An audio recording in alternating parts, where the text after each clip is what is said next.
No, Baba, it's done already. You can check it. Okay.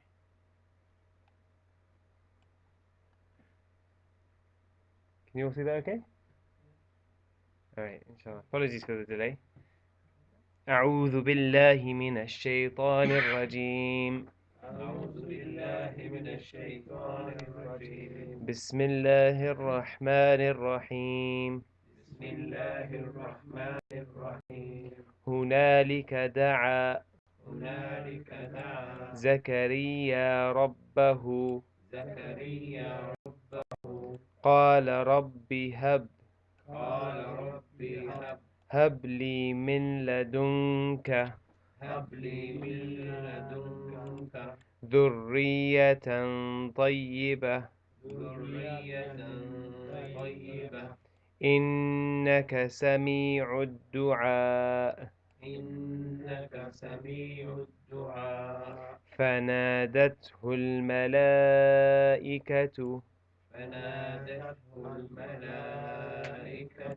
وهو قائم يصلي في المحراب أن الله يبشرك بيحيى مصدقا بكلمة من الله وسيدا وحصورا ونبيا من الصالحين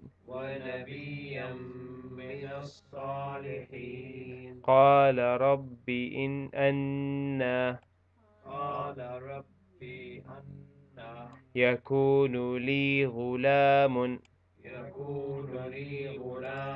وقد بلغني الكبر وامرأتي عاقر قال كذلك الله يفعل ما يشاء قال ربي اجعل لي آية قال آيتك ألا تكلم الناس ثلاثة أيام إلا رمزا واذكر ربك كثيرا وسبح بالعشي والإبكار وإذ قالت الملائكة يا مريم إن الله اصطفاك وطهرك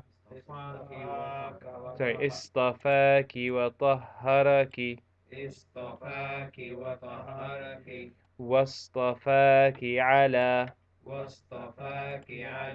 نساء العالمين يا مريم اقنتي لربك واسجدي واركعي مع الراكعين ذلك من أنباء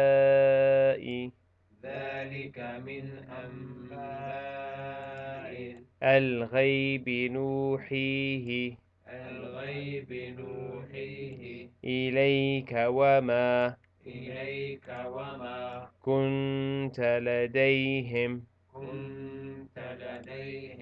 إذ يلقون إذ يلقون أقلامهم أيهم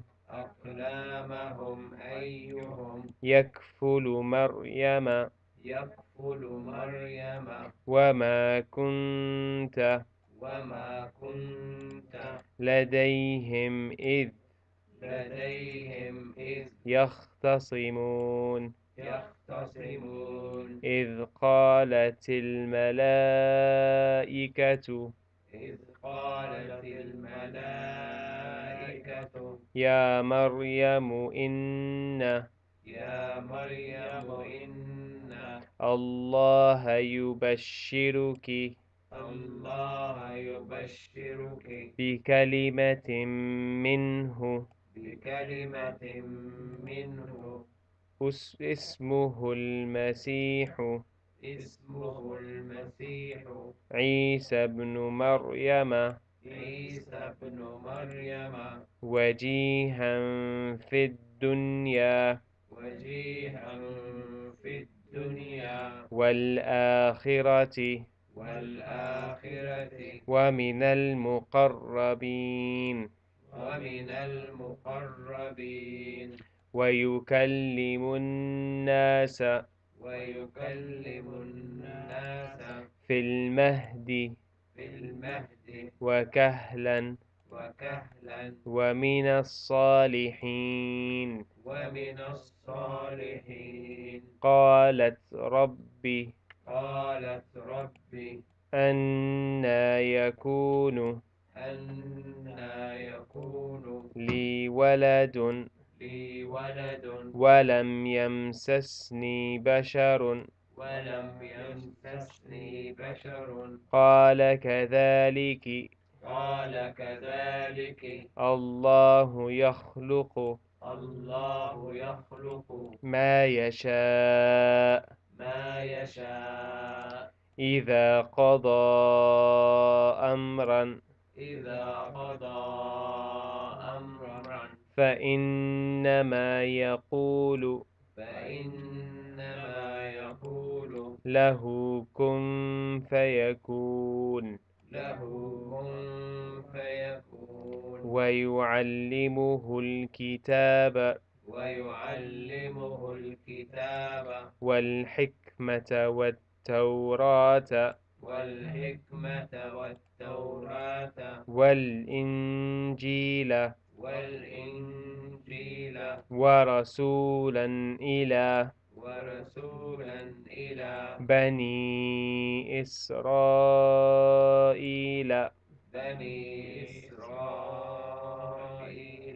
أني قد جئتكم بآية من ربكم أني أخلق لكم من الطين كهيئة الطير فأنفخ فيه فيكون طيرا بإذن الله وأبرئ الأكمه والأبرص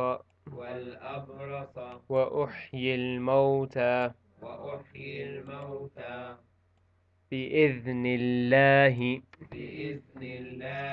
وأنبئكم بما تأكلون وما تدخرون في بيوتكم إن في ذلك لآية لكم إن كنتم مؤمنين ومصدقا لما بين يدي من التوراة ولأحل لكم بعض الذي حرم عليكم حرم عليكم وجئتكم بآية وجئتكم بآية من ربكم من ربكم فاتقوا الله فاتقوا الله وأطيعون وأطيعون إن الله الله ربي وربكم ربي وربكم فاعبدوه فاعبدوه هذا صراط مستقيم هذا صراط مستقيم فلما أحس فلما أحس عيسى منهم عيسى منهم الكفر قال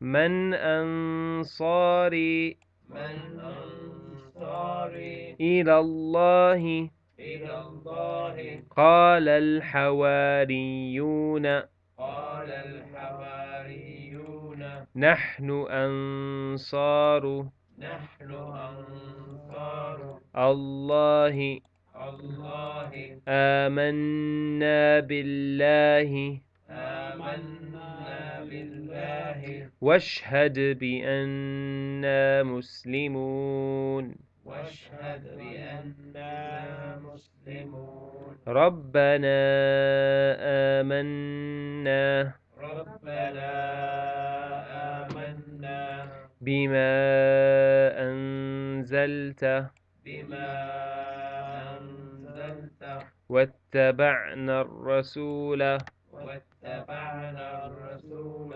فاكتبنا مع الشاهدين فاكتبنا مع الشاهدين ومكروا ومكر ومكر الله الله والله خير الماكرين والله خير الماكرين إذ قال الله إذ قال الله يا عيسى إني يا عيسى إني متوفيك ورافعك متوفيك ورافعك إلي ومطهرك إلي ومطهرك من الذين كفروا وجاعل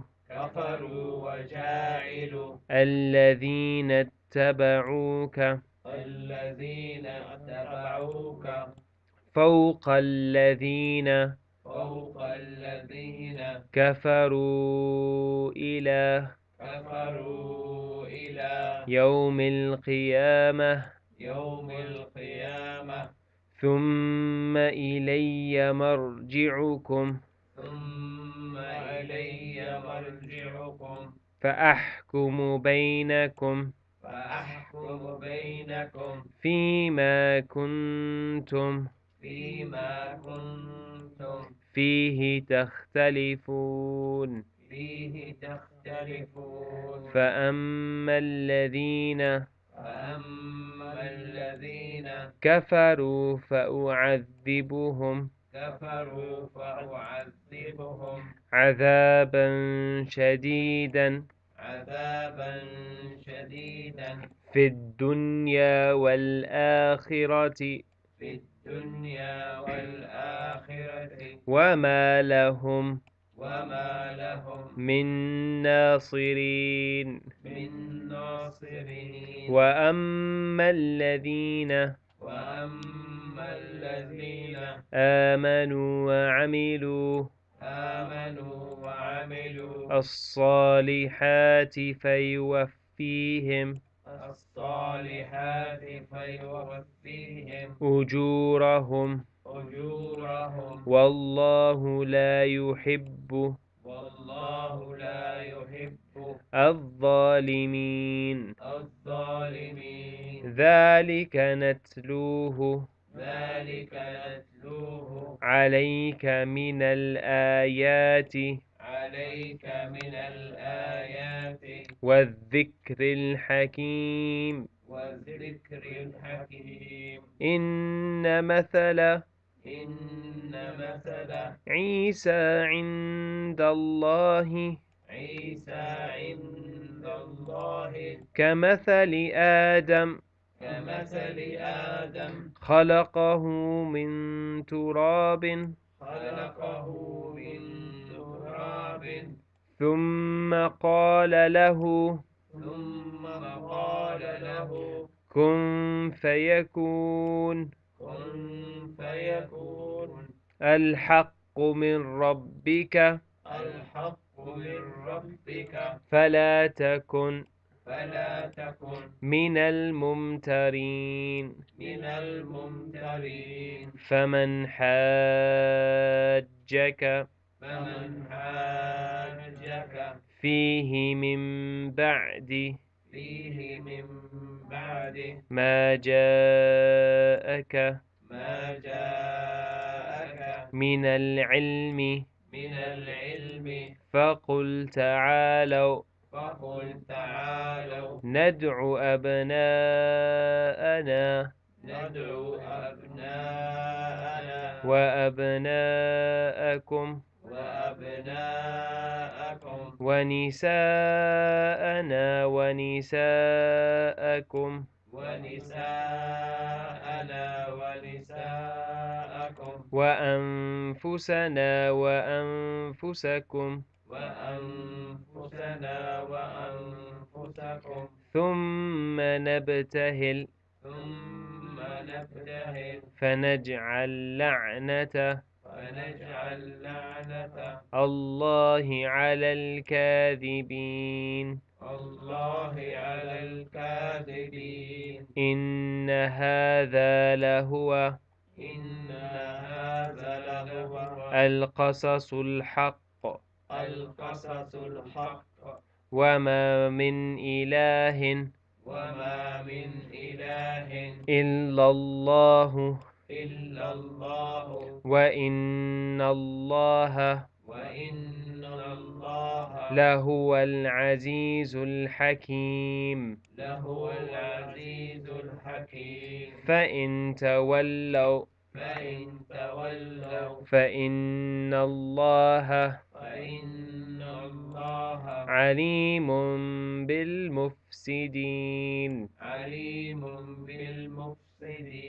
قل يا أهل قل يا أهل الكتاب تعالوا الكتاب تعالوا إلى كلمة إلى كلمة سواء بيننا سواء بيننا وبينكم وبينكم ألا نعبد ألا نعبد إلا الله إلا الله ولا نشرك به ولا نشرك به شيئا ولا شيئا ولا يتخذ بعضنا يتخذ بعضنا بعض هيك قلت.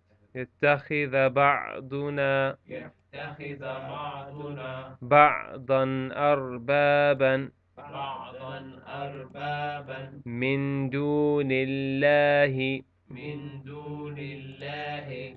فإن تولوا فإن تولوا فقولوا اشهدوا فقولوا اشهدوا بأننا مسلمون. بأننا مسلمون. يا أهل الكتاب يا أهل الكتاب لم تحاجون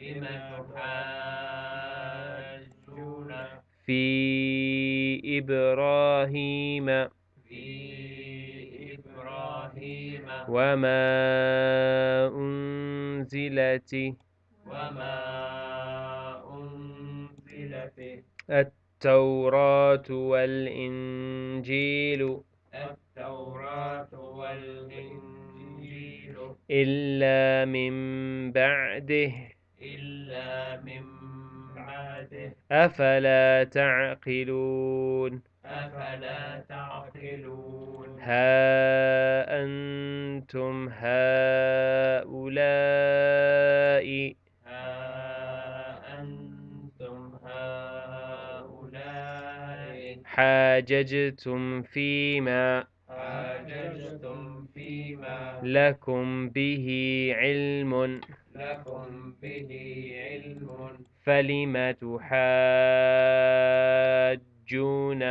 فلم تحاجون فيما ليس لكم فيما ليس لكم به علم به علم والله يعلم والله يعلم وأنتم لا تعلمون وأنتم لا تعلمون ما كان إبراهيم ما كان إبراهيم يهوديا ولا يهوديا ولا نصرانيا ولكن نصرانيا ولكن كان حنيفا مسلما كان حليفا مسلما وما كان من المشركين وما كان من المشركين إن أولى الناس إن أولى الناس بإبراهيم للذين بإبراهيم للذين اتبعوه وهذا اتبعوه وهذا النبي والذين النبي والذين آمنوا والله آمنوا والله ولي المؤمنين ولي المؤمنين ودت طائفة ودت طائفة من أهل الكتاب من أهل الكتاب لو يضلونكم لو يضلونكم وما يضلون وما يضلون إلا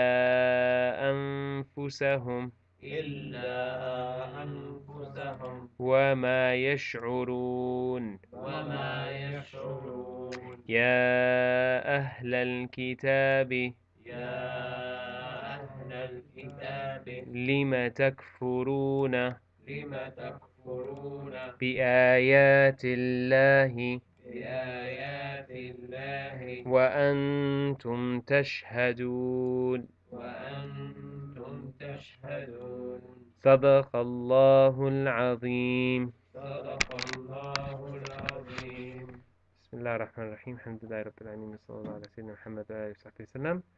So thank you for being patient at the start. Alhamdulillah. So we read about 4 pages as well today. A quick question. So obviously we had 3 different styles over the course of the last few weeks.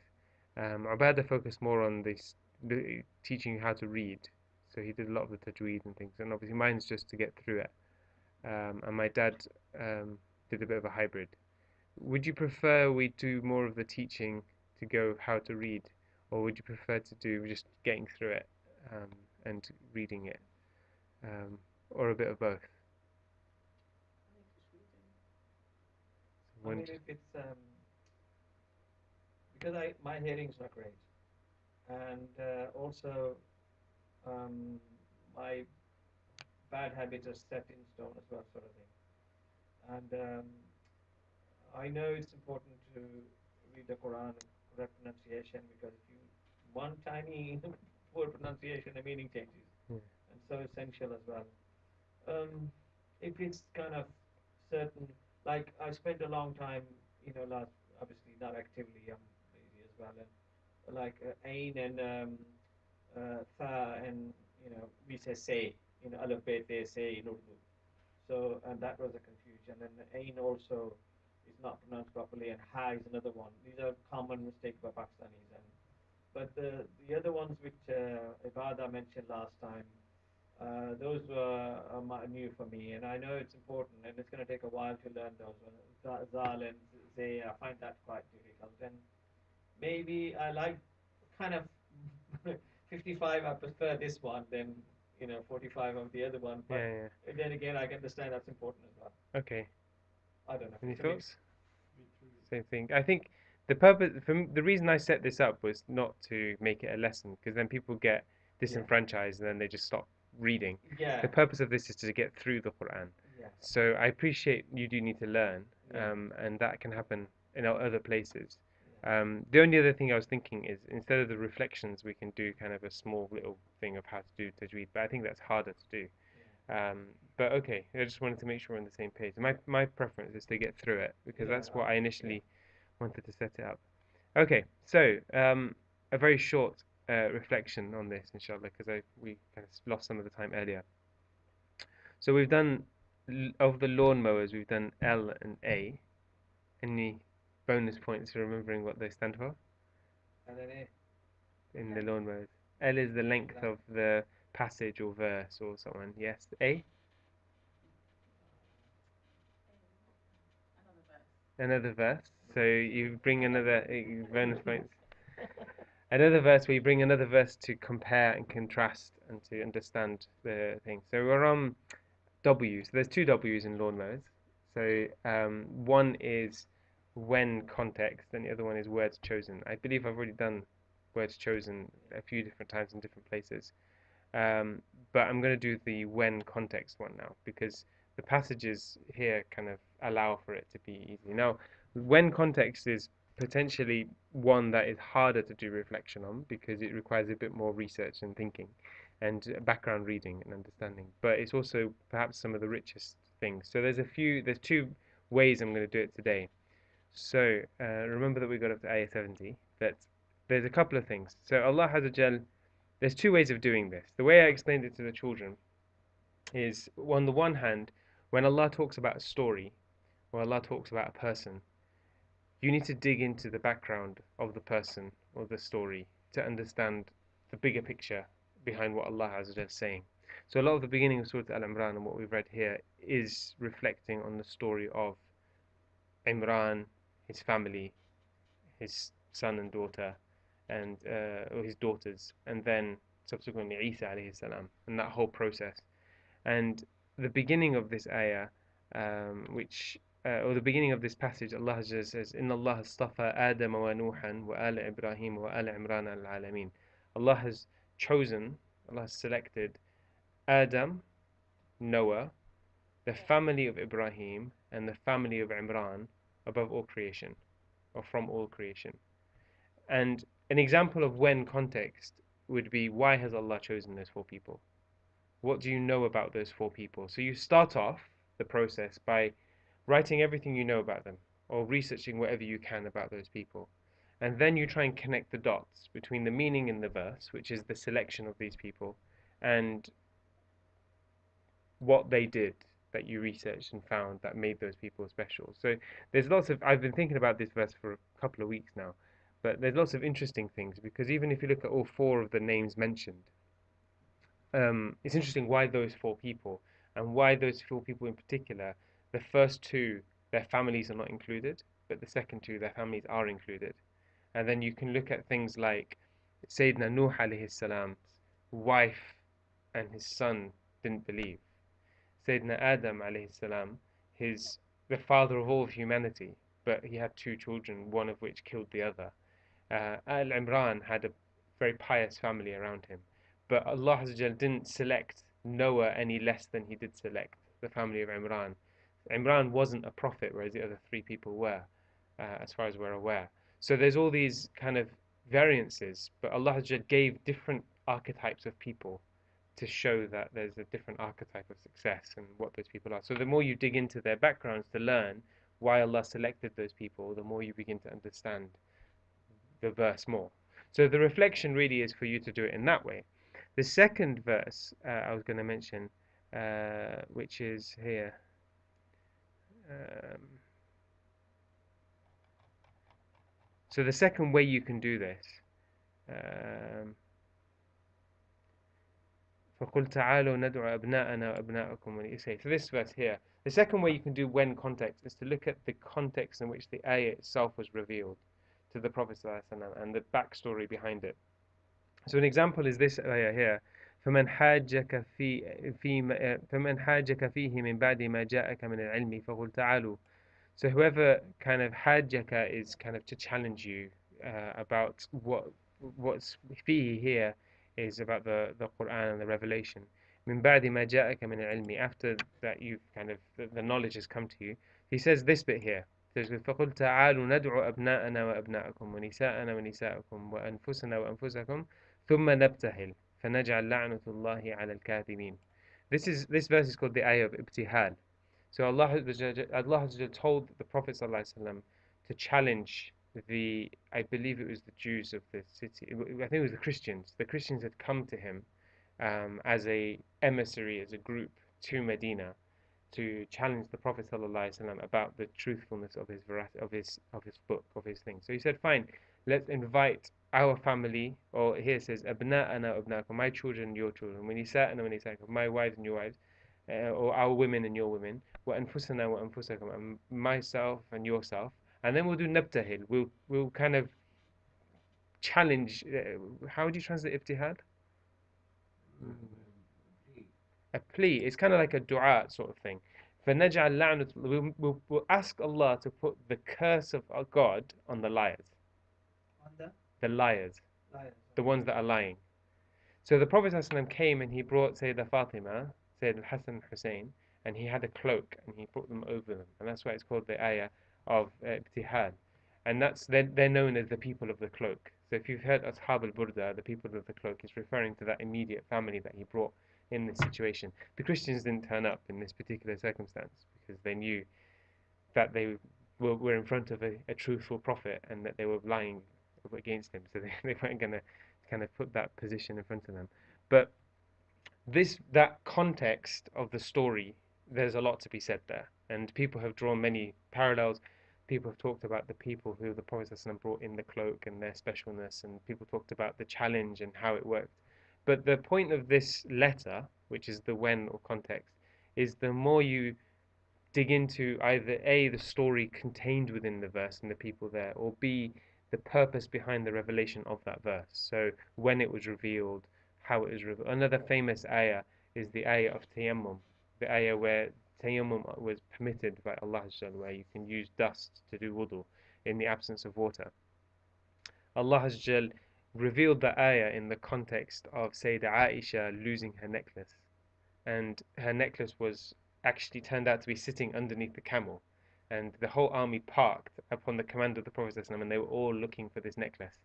And she felt very shy, and people were like, her father came up to her and he goes, "You did all this just for your necklace." But then when Allah revealed this ayah, people attribute the revelation of that ayah to the virtue of Sayyidah Aisha, that Allah gave the gift of tayammum, which is a huge blessing, that you can do wudu without water because of Sayyidah Aisha and that incident. So that connection between when things were revealed and the specific meaning of the ayah and so on enriches your experience. But the challenge is you need to read up a bit more and look into it a bit more. So it's not so much just internal reflections, but it requires a bit more research. So the homework I gave to the kids, and it's homework for you if you wish for it to be, is the ayah which I mentioned in the very beginning about Allah choosing those 4 people. Read into the stories of each of those 4 people and ask yourself the question, why has Allah specifically chosen and mentioned the names of those 4 people? What is it in their story that you can learn from? And how are they examples for us? The kids wrote some very interesting things, which I didn't actually know. So I was going to kind of share that with you, but I'll let you guys do your own work, inshallah. Jazakallah khair. I've done half. No, I only did 2 people. You missed one. I did 3. I did 3, but I only did them briefly. The third one is so much in there. It's so much in there already. Yeah, But where was it recently? I think we were downstairs when the 2 men came to Prophet Ibrahim alayhi salam, and they brought him the good news. yeah, His wife, gave birth, and he said, "I'm an old man, and one of the things in there I like is that I don't know which verse it is or where, but that his hospitality he gave them men. You know, فجاء بعجل Christians حنيذ. say it and Jews say it. I think I don't know what the Quran says is that they chose the best calf. Yeah. He slaughtered that within when they came, and the way he looked after them was. I mean, it mentions the word فجاء بعجل حنيذ. So it's like a. How do you translate حنيذ, Baba? How do you translate حنيذ? I mean, حنيذ. فجاء بعجل. craving for or mourning for. Yeah. مو حنين. فجاء بعجل حنيذ. Hanid. حنيذ بالذات. Hanid means cooked on a hot plate. Oh wow! So it's Like a fresh. barbecue. It's like a fresh. Alhamdulillah. Inshallah. Was Samin. There's another ayah بعجل سمين. Hanid Yeah. turned on the hot plate until it is barbecued really well, like a McDonald's, hamburger. Not like McDonald's. They took it like hamburger. They took it from the Hanid from Ibrahim alayhi salam. Ask Mr. McDonald. الحمد لله صلى الله على سيدنا محمد وعلى آله وصحبه وسلم. سبحانك اللهم وبحمدك أشهد أن لا إله إلا أنت أستغفرك وأتوب إليك. أعوذ بالله من الشيطان الرجيم. بسم الله الرحمن الرحيم. والعصر إن الإنسان لفي خسر إلا الذين آمنوا وعملوا الصالحات وتواصوا بالحق وتواصوا بالصبر. جزاكم الله خير. السلام عليكم ورحمة الله.